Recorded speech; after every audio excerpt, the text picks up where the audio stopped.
Hi, myself Varun Bhardwaj, and I am from Greater Noida. I applied to the top MEM programs in the US and the UK, and recently I got into Duke and Cornell. जैसा भी ये चाहते हैं हम तो इनको ना life में प्रमोट ही करना चाहते हैं। करेक्ट। क्योंकि जो इनकी लाइफ है क्या है, आप लाइफ में इम्प्रूवमेंट चाहते हैं। हमारा कुछ भी ये नहीं कि हम अपनी तरफ से कुछ नहीं कहना चाहते हैं कि जो भी ये लाइफ में करना चाहते हैं, जो भी अचीवमेंट है they can achieve. Our support is financial support और वो हमेशा Actually, currently in India, we are not having that much of flexible coursework as we are having in US right now. ROI is also better. If you are going there, you will get that return on your investment. He told me that Yocket is a good choice. You can go for it. Whenever you are applying to like different universities, you have to draft a different SOP because of the coursework difference. So yeah, it can be a lot tiring. So that's where my editor helped me.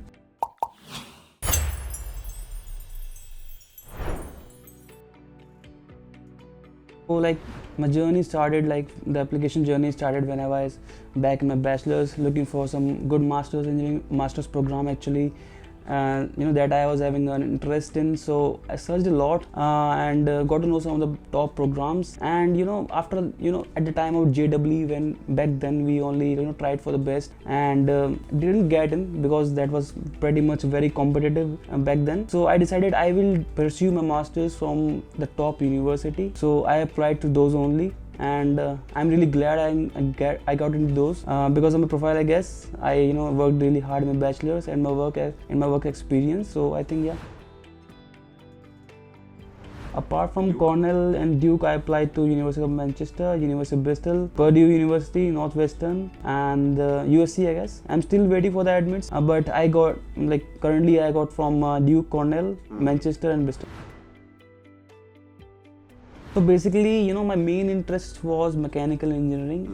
Back then when I chose mechanical engineering from bachelor's, because I was getting into other programs also like computer science and all, but I chose mechanical engineering because of my interest. But that was only my the top priority. But I like engineering as a whole. So getting into teams, working with the different engineering teams, even finance and all, taking important decisions for a product, to go for. As a part of a company like I'm currently working in, or as an engineer, you will only be dealing with a particular specific work actually.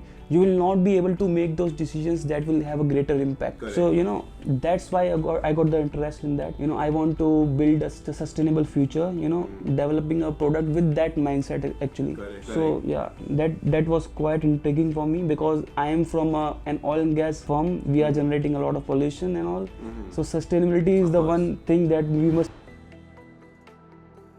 Actually, currently in India, we are not having that much of flexible coursework as we are having in US right now. There are some institutions that are coming up right now, like Bitsom, that is having an MBA program which is pretty similar to the MBAs in the US, but there are few of them, and they still need some refinement, in terms of flexibility and the coursework options. So still, if you wanna target a particular thing, not actually in general that you are currently doing in India actually. So if you wanna target something specific and you wanna learn that only, you wanna learn that some courses of your choices more. So I think you must consider studying abroad.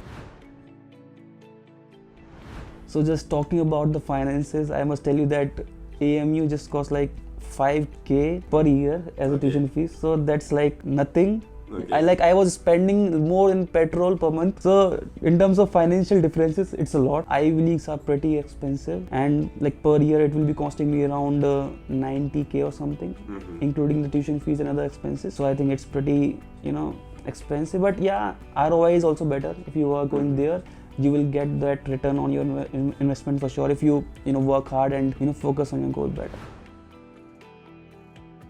So back in my bachelor's, I only took it on the surface level, but as I was working in my organization, and my interest got more deep into this, and then I started researching about it like last year in like June or July, I guess. I talked with my couple of seniors. I gone through LinkedIn, make some new connections and asked them about I want to get into product management role. Is MEM a good choice or an MBA? What would you prefer? So like that helped me a lot, I think. So after that, I gone through the process, and I was finding it a little bit hard because I am not having anybody close to me that's gone for the masters. So that's why I took Yocket actually. This is the part where the Yocket came in.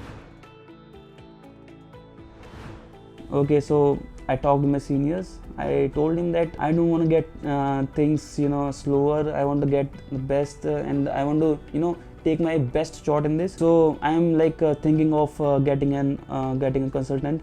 So I told him out some options, including Yocket, and he told me that yeah, Yocket is a good choice. You can go for it for the price and all, because there are like much expensive options out there in the market, and I think Yocket done it quite well. It's like it doesn't matter how hard you try, you will not be able to find that amount of data that consultancies are having right now. Taking consultancy is a good option, I guess. So for shortlisting the universities according to your profile, because they have some good students with them before, and they know how, like, what kind of profile are getting admits and all. So like they are like pretty helpful with those things, the shortlisting universities actually. And after that also, if you move further with the process, there are like a lot of essays and interviews to go through. So I think getting those previous experiences in your hand from the consultant is like quite helpful.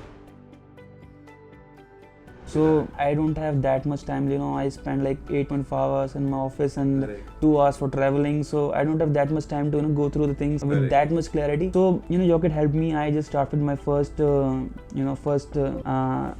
first. So it was like the first draft of mine, and then the whole thing was taken over by my editor, and she helped me like refining it further, and she herself got into this and added new paragraphs that are university related, helped me a lot.